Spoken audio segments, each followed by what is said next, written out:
Today is a gorgeous day in Rockland, California. You can see this lovely suburban community, and I'm walking in the park here.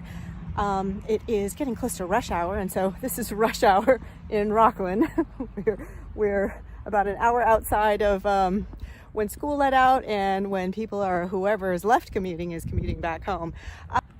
The best time to begin eating when you're using a time-restricted eating schedule, that's a real common question that I get.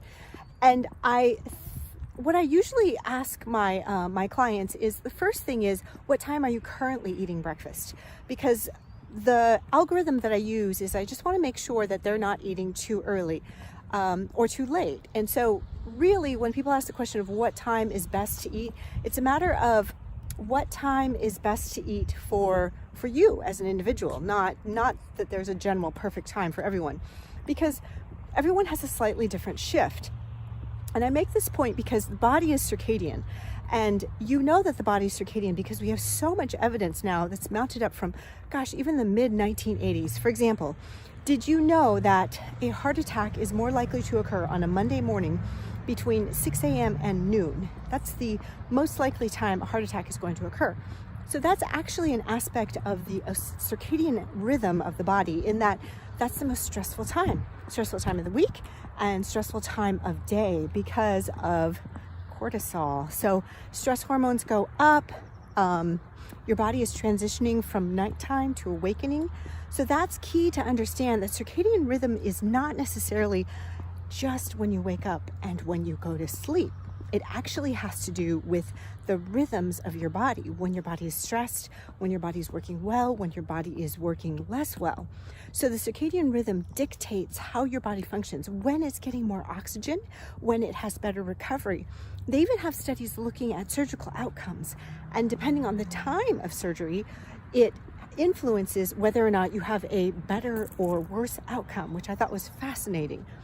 Even chemotherapeutics, so chemotherapy drugs, have a better time that they work and a time that they are at greater risk for the individual. And so they do this with pediatrics.